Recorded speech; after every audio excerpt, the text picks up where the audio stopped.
Dr. Patrick Calalang. Little sleepy dentist office in a little sleepy town. Just doing dentist stuff. Yeah, he's just a dentist. Patrick hears what he believes is the racking sound of a shotgun. Patrick turns around to see what this noise was, and there's Chuck standing in his bathroom with a shotgun pointed at Patrick's head. I don't know what all Chuck had planned, but it was going to be horrific. Patrick's not just a dentist. Okay. Patrick's a little bit of a badass. What Chuck doesn't know is he just sat Patrick on top of a gun. Now, Patrick is about to do something that to this day, I thought, I don't know that I would have done this. Dental dread is real for many Americans. I would rather face a bear than to go to the dentist. Dentist chairs can be painful places. It's estimated anywhere from 9 to 19% of adults avoid going to the dentist because it makes them anxious. People think a dentist is a dentist is a dentist. That's not the case. Welcome to Socialite Crime Club.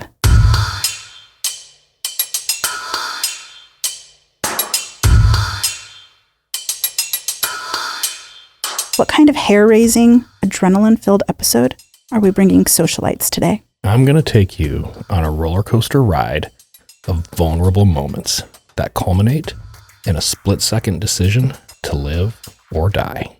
All right, we're back for our second episode on some gun control type issues, or to talk about maybe some gun control stuff. Yes, this will be very I'm interesting. still wearing my toucan. It's not because I wore it twice in 2 weeks. It's because it's about 30 minutes after our last episode. Because you forgot to bring another shirt, and we're in a second week, so I feel like it's kind of weird that I went to change because technically we're on a different week of episode when it releases. But we did a double header recording today. We are doing a double trying to get header caught today. up for you people so that we've got plenty coming down the pipe. Plenty of content, yeah. All right, so we're going back to Sleepy Gilbert for the second part of this gun series, if you will. Lots of guns in Gilbert. Lots of guns. Oh, you have no idea. People love their guns in Gilbert. But we're going to go to 2009. We're going to talk about a local dentist. Okay. You know, he's just cleaning teeth, dentist stuff. Okay. Little sleepy dentist office in a little sleepy town. Just doing dentist stuff. Yeah, he's just a dentist. Dr. Patrick Calalang. I like Patrick. Now, in 2009, Patrick had a girlfriend by the name of Shelly. Okay. And we are using everybody's real name on this because it's going to get a little bit convoluted of people. I've got to use names because if I just use girlfriend or wife or ex-wife, it's going to get really confusing. For the most part, I think this is a pretty safe episode to do that. Everything that we're talking about, you can Google and actually read. It made the news big time. So we have Patrick the dentist. Okay. We have his girlfriend at the time, Shelly. Now, Shelly is currently going through a pretty bitter divorce. Shelly's husband, soon to be ex-husband, is a dick. Oh. I don't know how else to explain it. Like a domestic violence stick? Or A little bit of everything, yeah. Okay. He's just a terrible person. She has an order of protection against him. Even his family has filed complaints that when he gets intoxicated, he's just out of control. He becomes very violent.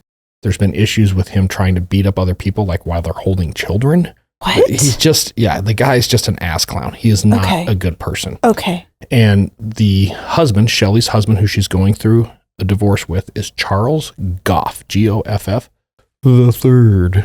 That does kind of sound like a Charles dick Goff, name. the third, yeah. He goes by Chuck, so we're going to call him Chuck. So we have Patrick the dentist, Patrick's current girlfriend, Shelly, Shelly's soon-to-be ex-husband, Chuck. Got it? And remember, Chuck's a shithead. This sounds like a fitting name sometimes. Yeah. I'm not going to get into too many details, but you'll see by the end of the case why I may have found this out. Chuck's got a really weird porn history. And my browser's as screwed up as anybody's because of some of the things that we research and the cases we get into. Chuck's internet browser and his porn history, I learned things that I had no idea existed from Chuck's porn history. Chuck's a weird duck. Okay. Sorry. I like that those rhymed. Chuck the weird duck? Yeah. April 28th, 2009. Chuck is out in Newport Beach, California. He's going to rent a Dodge Charger and spend the day driving to Gilbert, Arizona. Oh. He's mad, pissed off at Shelly. Okay. He's even more mad at Patrick. Renting the Charger was within his master plan? I believe so. Okay. I believe so. Okay. When he gets to Gilbert, he doesn't go to Shelly's house, though. He goes to Patrick's house. It's about 7 o'clock at night, the night of the 28th. Nobody's home because Patrick is over at Shelly's house. Oh. Where he's going to spend the night. Okay. So Chuck just parks the Charger down the street, keeping an eye on Patrick's house, waiting for him to come home. Well, because Patrick's not coming home, Chuck ends up sleeping in the car, in the street, in front of Patrick's house. Well, it's just down. It's like 3 houses down. Morning of April 29th rolls around. Patrick gets up at Shelly's house. He's got to be to work. He's got his dentist stuff to do. Sure. Teeth to be cleaned. Root canals to be performed. Yeah, some canal rooting to do and some teeth to be cleaned. And so he heads back home. As soon as he comes through the front door, he's going to drop his keys and his cell phone on the counter. Go jump in the shower. Get ready for work. Chuck sees him come back. From down the street. From down the street. Oh. So he's been waiting. He's been lying in wait. He absolutely has. So Chuck grabs his bag of goodies and pries open a window and breaks into Patrick's house while Patrick is in the shower. His bag of goodies. We'll get to that. This next scene is what nightmares are made of. Chuck has a home invasion kit too. Yes, Chuck has a home invasion kit. His is next level home invasion kit. He didn't just swing by AutoZone. We ain't going to be talking about no Gorditos this time. The next thing Patrick knows, he's washing his hair in the shower. What do you typically do when you're washing and rinsing your hair? You have your eyes closed. How many times have you been home alone and like you wash your hair a little bit fast because you're just not comfortable keeping your eyes closed and being that vulnerable in the shower? Yes, it is a very vulnerable moment. We've talked about this with other cases of people being struck somehow in the shower. Right? And it is this exact moment that Patrick hears what he believes is the racking sound of a shotgun. Terrified, Patrick turns around to see what this noise was, and there's Chuck standing in his bathroom with a shotgun pointed at Patrick's head. Oh my gosh. And he's just going off. Get out of the shower. You fucking ruined my life. I'm going to ruin yours. When in actuality, he ruined his own life. I think Chuck has probably a long history of making poor decisions. So yeah, I think that's a safe Sounds assumption. appropriate. Okay. So he pulls Patrick out of the shower, obviously naked, by shotgun. Patrick notices he's got another handgun in his waistband and a pair of handcuffs that's kind of hanging out of his waistband as well. Okay. So he takes Patrick into the bedroom, allows Patrick to obviously to dry off, and let him put on a pair of boxers. So that was nice of him. And to dry off. Yeah. Takes him into the living room where he's going to zip tie his hands together and zip tie his feet. I think if I recall the details correctly, it was like a zip tie on each ankle and then maybe a zip tie between, or maybe they're connected. Patrick could still kind of shuffle walk. Okay. But he can't walk. He can't run. Sure. And then his hands are zip tied. He's in not front. going anywhere fast. So he takes Patrick, he sets him down in the living room, gets his cell phone, hands him his cell phone, tells him to call his office and to cancel all of his appointments because he will not be going to work today. And when he does that, he points the shotgun again at Patrick's head and says, if you say anything other than that, I will kill you. If you don't do it, I will kill you. Do it. So Patrick calls his work, cancels all the appointments that he has that day, at which point Chuck takes the phone back. Chuck begins texting Shelly, pretending to be Patrick because Shelly doesn't know Chuck is even in the state. So she just starts getting text messages from What were Patrick. they saying? Is there any chance you could come over to my house at lunch? I don't feel well today. Could you bring me some soup? Can you bring me something? I'm just not feeling well. Oh my gosh. And she's like, oh my gosh, I'm sorry you don't feel well. Yes, I can come over. I can't come over till around noon though. He was saving the handcuffs for her. Yeah. Remember though, he has this little goodie bag. He brought it in with him. Inside this duffel bag, he has a pair of pliers, some duct tape, wires, like a razor knife, some type of a gag. If I remember right, like, I don't think it was a ball gag, but like some type of a gag. Okay. A blowtorch. Not a little blowtorch, like the big type of torch you would use. Like you're welding a car together. Kind of, yeah. A blowtorch. Oh my gosh. And he begins explaining to Patrick that as soon as Shelly comes over at lunch, he's going to kill them both in front of each other. He's going to torture and kill them. Tick-tock. The clock just starts running, essentially. Chuck is very, very clear in what he's telling Patrick. You've ruined my life. I'm going to ruin yours. I'm going to torture you, and then I'm going to kill you, and I'm going to kill Shelly. Because my wife realizes that there are better men out there than me. And then they just sit there. I've got to imagine it's an awkward morning. Yeah. One of them sitting there with a shotgun, the other one zip tied, and his boxers. Like, Probably not a lot of casual conversation. Yeah. They're just buying time waiting for Shelley to come home. And your hostage holder has your phone. You can't do anything. He's got your phone, but more importantly, he's got a shotgun pointed at you. Yes, it feels extremely perilous. And he's clearly crazy enough at this point that he will kill you. Like frightening. Patrick will later report he was absolutely convinced he was going to die. He had no doubt in his mind Chuck was there to kill him. Well, about 11:30, it's getting close. About 30 minutes before Shelley is going to get there. At 11:30, Chuck's got to pee. So he gets Patrick up and they walk back to the master bedroom. He's going to sit Patrick on the bed, and then on the other side of the bed is the bathroom. Okay. So he goes to the bathroom. He leans the shotgun up against the door jamb on the inside of the bathroom. Okay. Takes the handgun out of his waistband, sets it on the back of the toilet, and he starts to pee. Now, I've been sandbagging a little bit about Patrick. Oh. I want to give you a little bit more background. Okay. Patrick's not just a dentist. Okay. Patrick's a little bit of a badass. Patrick is a very accomplished Brazilian jiu-jitsu. What do you call it? Artist? Practitioner? He's very good at, Practitioner. He knows his shit. And jiu-jitsu is amazingly difficult. Yes, and he's done a lot of self-defense training. More importantly, Patrick has done a lot of firearm training. Oh, okay. He owns a handful of guns. He's a very responsible firearm owner, and he practices like he plays. He trains. He goes through the drills. He takes classes. He is fairly educated with the weapon. What Chuck doesn't know is he just sat Patrick on top of a gun. Patrick has a handgun hidden underneath his bed, directly under where he's sitting. Oh my gosh. He knows what time it is. He knows he's got about 30 minutes. Shelley's going to get home. Chuck's going to go to town on both of them, or he can try to end it right here. Okay. He's able to wiggle out one ankle from the zip tie. Oh, this is getting so good. Chuck doesn't know. Chuck is midstream peeing. Yes. Patrick says, screw it, it's now or never. And he hits the ground. The gun is in a paddle holster underneath the bed. I also imagine Patrick, if he's into jiu-jitsu and martial arts, he's probably also in very good shape. He is. He is in very good shape. And the other thing that I think is really important, why I wanted to explain part of this, is movement.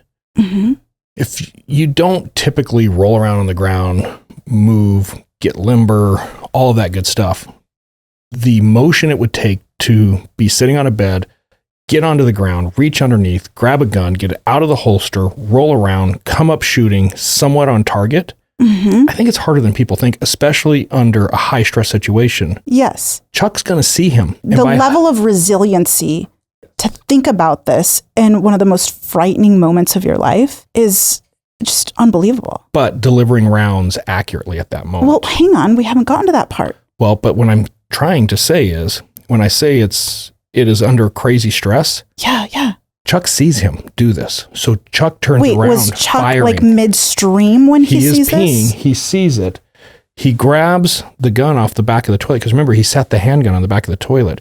He grabs that gun and just turns around firing at Patrick. Sure. I've always thought we didn't get to fulfill this in the investigation, and I've always regretted it. I wonder if he was still peeing when he turned around. Because if you think about it, how hard would it be to, do you just stop peeing? Yeah, how disrespectful. Anyway. You come into my house, you take me out of the shower, and you piss all over my bathroom. Right. Patrick also comes up shooting, and it is OK Corral, just round, and they're probably 5 meters from each other, if even that, probably closer. So they're closer than a room's length apart from each other. Patrick gets hit. He takes a round in the calf, kind of through and through his calf. He's not sure if or where he hit Chuck. Chuck kind of falls back or disappears behind the wall in the bathroom. Now, Patrick is about to do something that to this day, I thought, because we train this a lot, and I don't know that I would have done this. I don't know that a lot of people would think about this particular scenario and toss it into a fantasy of training.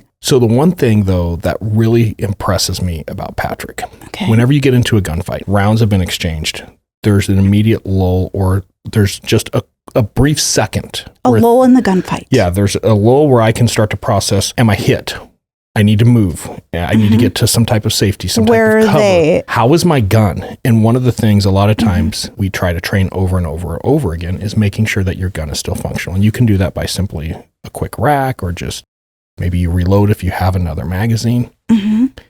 Remember, his hands are still zip tied together. Yes. He racks the gun using the footboard of the bed frame, the rear sight onto the footboard, to actually confirm, like, nope, I still have one in the chamber. I'm good to go. Oh my gosh. And then he realizes there's a lull. I don't see him. I'm out of here. And he just takes off running.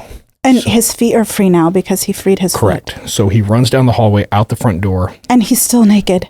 No, he's got his boxers on. Oh, yeah, that's right. Okay, He's got his boxers on, but he's still holding the gun because he doesn't know where Chuck is. He's bleeding because he's got a gunshot wound now to his calf. He's in a pair of boxers. And as soon as he comes out at the front door of his house, he sees a car driving down the road. He's like, oh, thank God. So he goes running up and he's waving to the car and they haul ass. With they the take gun off. in his hands. And he's like, why wouldn't they stop? Like, what the hell? You can see I've got issues. And then he realizes, shit, I'm waving a gun. In the I air. must look like a crazy person. Crazy man. Yeah. But again, Patrick's mindset is, well, I can't just throw the gun. Maybe a kid will find it. Okay. Maybe somebody will stumble across it. So he's still thinking somewhat rationally. Yes, in this crazy moment. And he decides to throw the gun in a bush so that he could kind of hide it. I want Patrick to be my dentist. Yes, right? Who doesn't? Patrick runs to a neighbor's house, and the neighbor's actually in the backyard. So he makes contact. They're going to call 911. He's starting to get some help. Do we know if he knew these neighbors? Were his neighbors? Yeah, I think he at least knew of them. Okay. I don't know much about the neighbor interaction. Okay. So the police department arrives. Now, Patrick doesn't keep eyes on the house. Patrick doesn't know anything else about the black Charger. This is all stuff that's known later on. We don't know, or at least at that time, Patrick doesn't know how Chuck even got to the house. He's not watching the house. Okay. So when the police arrive, they start to set up a perimeter around the house. They're making contact with Patrick, obviously. But as far as they know, Chuck could still be in the house armed, or he could have fled. Right. We don't know what's going on here. So investigate, and this is the middle of the day at this point. So investigations is rolling out there. We've got SWAT on the way now to start to set up a perimeter because we may have some type of a barricaded subject, if you will. Sure. Got kind of a funny story here. Okay. Gilbert PD had just purchased this new Wazoo state-of-the-art command crime scene command vehicle. Which they're not cheap. Oh, I think it was a couple million. It was over $1 million. Okay. It was crazy. It had a poop incinerator. You could actually, the bathroom, if you went to the bathroom in there, it would incinerate it. And it would just make these little dry wafers. Then you could throw it out. It's like a waterless. So you didn't need a pump or anything Yeah, to it was completely drain waterless. this system. Interesting. Yeah, it was interesting. It had all this new technology. We knew at this point, we're getting information from Shelley, and I'm working on the case now, and we're given Chuck's phone number. Like, this is his cell phone. So I'm thinking this is easy enough. We'll ping the phone. The phone is in the house. We're going to proceed with some type of SWAT operation, and we'll figure out what's going on. Sure. If not, let's track this guy down and let's go find him. Well, at that time, the only way that you could get the legal documentation to the cell phone company to do a ping was through fax. You had to fax it. You couldn't just make a phone call from dispatch. Well, you could, and I had already made the phone call, and they're ready to start sending the data. But they needed the legal documentation. But they need a form signed that has to come through via fax. And to my surprise, the first time I've ever been on this command vehicle, and it is nice. It is really nice. There's no fax machine. There's no printer. Oh, dear. And I had a bad habit of throwing temper tantrums on crime scenes like this. And I'm in this really nice multi-million-dollar command van looking for the fax machine, at which point I'm told there isn't a fax machine. And I just kind of lose my shit for a second. I'm like, who buys a multi-million-dollar command post without a fucking fax machine? Like, what is wrong? Of course, this is some shit we would do. Clearly, they had never needed to send legal demands to a cell phone There's so provider. many things you could potentially do in 2009 with a fax machine and a command vehicle. It just made sense. Even in 2009, a fax machine was a little outdated. No, it wasn't. All the cell phone providers still used it. You had to have it. They did. For investigation stuff, you had to have a fax machine. Right. So I'm throwing this tirade, maybe laced in a lot of colorful adjectives. And I finally finish. And I'm just talking to a couple of my detectives because I'm a sergeant at this point. Yeah, yeah. So I'm just talking to a couple You just wanted to throw your power around a little I'm bit. just venting. Our chief at the time, Tim Dorn, great guy. Not short, but he's shorter. He's very, pretty thin. Very kind man. He's very sneaky. He is, yeah. I turned around and I'll be damned if he wasn't standing within 6 inches of me the whole time behind me. And he'll just pop up in places that you're never expecting him. Yeah, you He never see him popped up- coming. Yeah, he would pop up on my calls and start walking with me in some apartment complex. And I'm like, where did you come from? Yeah, so after my tirade of why our police department bought this $1 million hunk of shit, I turned around and there's the chief. Hey, chief. Who signed off on the $1 million hunk it of was shit? pretty much his. So then I felt stupid. Long story short, we figured out the fax machine. Somebody drove back to the police department. We got that sent off. We pinged the phone, and the phone pinged in the house. So Chuck's phone is still in the house. We're going to proceed that Chuck is still in the house. SWAT operation, we try to make contact. He's never going to answer, throw phones or any of this other stuff. We talked a little bit about this last episode. Sure. After a while, the SWAT team is going to make entry into the house. They find Chuck in the bathroom. Okay. He's dead. Good. Yeah. So it's turned over to Okay. investigations. This is where this case even takes a little bit of a different turn. Some people might get upset that we're using some of these terms, but there are different terms for how somebody can get shot or how some people shoot people. Okay. It's called getting zippered. And some people might be offended, like, why are you using terms like this? But it actually means something. It's not just an offensive term. And what this means is a lot of times when you're under pressure or there's this really high stress incident and you try to shoot, you're outthinking your ability to move sometimes. And what I mean by that is you'll start pulling the trigger before you actually get onto the target that you want to shoot. I do this oftentimes when I'm speaking to somebody that I may not like so much. You zipper. Yeah, I just with zipper your them with my words. words. Yeah. It's so true now that you say that. Yes. It's the same effect with bullets. And why I'm saying it's something we look for is you'll actually see kind of this zipper pattern of shot, shot, shot, shot, shot. And you can literally walk it to the target. Yeah. Well, why that's so important for investigations is you get a really good idea of where the shooter was standing. So when we get into the bathroom to finally start this investigation and I'm looking at Chuck laying there on the bathroom floor, he's been zippered. And essentially, as Patrick is coming up, he's shooting. The first round hits the floor. The second round hits Chuck like in the leg. Okay. The next one like upper leg, then a hip, then a chest, and then pretty much square between the eyes. And that'll do it right there, that one. Dropped him. And when he dropped him like that, he didn't know where he hit him. He just couldn't see the threat anymore. So he got himself out of there. Exactly what his training told him to do. Sure. In that situation, if you go back and you think about, he knows in another 30 minutes, Shelly's going to be there. He knows this guy's going to kill them. Mm-hmm. He's got his hands are still zip tied. So he's shooting this gun with zip tied hands from the ground. Right. Under this crazy pressure while taking rounds being fired at him, still hits the guy square between the eyes. I would venture to say that there is a very low percentage of population that would be able to be this resilient in a high stress situation like that. 100%. I have a handful of victims that I've come encountered with in one way or another, and I don't know Patrick. Like I knew him that day. We briefly had some very basic interactions. Yeah. Patrick's one of my heroes. Because of the way he handled this situation. It was actually a really cool thing to see it all come together. That's when we get to the hostage torture bag, though, in the investigation. As we start processing more of the crime scene, I don't know what all Chuck had planned, but it was going to be horrific. He had stuff in that bag that if you just take a second and you think about, the hell are you going to do with the blowtorch? And did Shelly ever get interviewed during all this? What was her statement? Do we know? Chuck's a dick. Okay. I don't know what else. Well, and he was obviously, here's the other thing, he was a prohibited possessor. And he still had a gun because of the order of protection against him. Yes, he had 2 guns. Chuck's the type of guy that if you don't deal with him now, you're going to deal with him later. Or somebody else will. I've got to defend Chuck's family a little bit. Chuck's a shithead. His family was actually really good people. Mom and dad we had to make contact with them for a couple different reasons throughout the investigation. They came and picked some stuff up later on as well. Really, really nice people. Chuck's behavior, although shocking, I don't know that it surprised them. Right. I think they had concerns that he was been kind of going off the deep end for a while. Well, I also don't think that Chuck's behavior is uncommon in a lot of DV situations either. Extreme, but not uncommon. Right. Yeah. And like I said before, in that investigation, we did get a laptop and some other things. So obviously, we had his phone. Chuck's into some weird shit. It was probably best that Chuck departed the earth. I think this would have been the beginning of possibly other terrible things that Chuck would have been into. I do want to talk a little bit. So last episode, when we were talking about graduation day and basically somebody who was crazy having a gun and some common sense gun control, people with mental instabilities possessing firearms is a problem.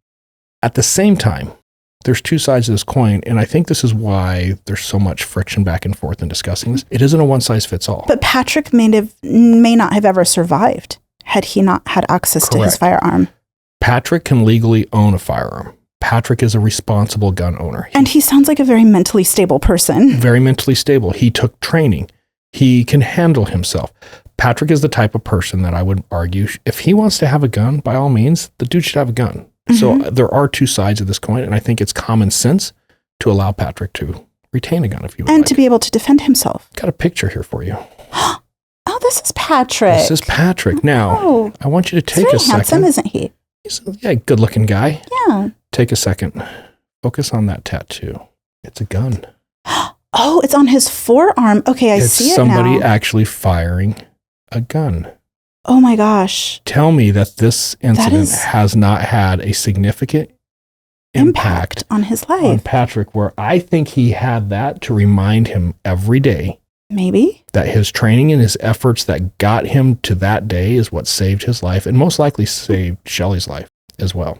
Yes. But I wasn't going to use Patrick. I He didn't has a want very to. nice smile, doesn't he? Well, he should. He's a dentist. That's his business. Yeah. I didn't want to. I wasn't going to use Patrick's name on this because I was like, he's got a pretty successful dentist thing that he's doing. I don't know how he feels about this. Okay. And I had actually changed his name when I did the first version of today's Yeah, episode. you were going to call him Wyatt. I was going to call him Wyatt for Wyatt Earp. Yeah. And the OK Corral, because that's pretty much how he handled stuff. I realized when I found this photo that, you know what, I think Patrick embraces this. And I took a chance. I hope that that's the case. But he does have a thriving business. He was about to retire. And I found an article that he talked about where he'd had a very successful company doing dentistry. And he just got to a point where he's like, there's more to life than work. And I'm successful. There's more to life than root canals and cavities. Yeah. And apparently he's financially stable where he could make the decision to retire. Okay.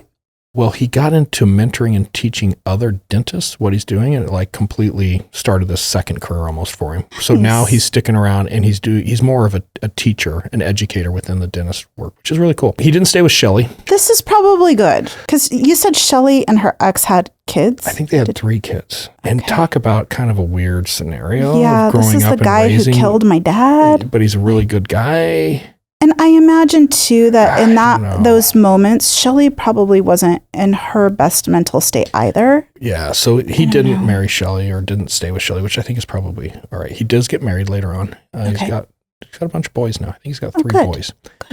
He's married. His wife runs a business called Stella Posh, STELLAPOSH.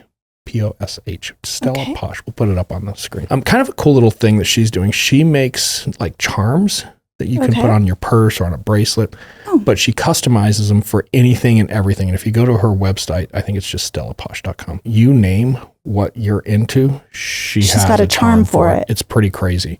And it looks like she may even do some custom work as well. So if you wanted a charm. So you were saying... Oh, yeah, we should ask her to do a Socialite Crime Club charm. Maybe we do the little icon of the logo. If they would do it, maybe they're listening to this and they're like, F off, we want nothing to do with you people. But yeah, Patrick, I will happily announce, Patrick is one of my heroes. He's one of the victims that I came across in my career who decided not to be a victim. And he had prepped for years to put himself both in the mental and the physical space to take control and save his life and save Shelley's. And I've got to commend him for that. Without ever realizing when he would ever put that training into practice. Right. Well, how many people? Well, that'll never happen to me. So many people every day. It won't happen to me. It definitely could. You just don't know how or when or by who. Great episode. It was a great takeaway as well. And I loved our play on really understanding both sides of gun control and maybe where you do or don't fall on it, and really thinking about maybe reconsidering some of those ideas and how we have good quality discussions around that. Thank you for joining us this week, Socialites. Have a very safe week. All he was saying is, hey, there might be DNA evidence here. They did this sex assault kit. Can you just test the DNA? I didn't do it. The prosecuting attorney's office and the police department are refusing to reopen the investigation and allowing the true suspect to run free. You know, when someone is innocent and they've been charged and convicted of a crime that somebody else committed, that's something that the entire community deals with, because then a guilty person is still out there. Tell me, who is this person?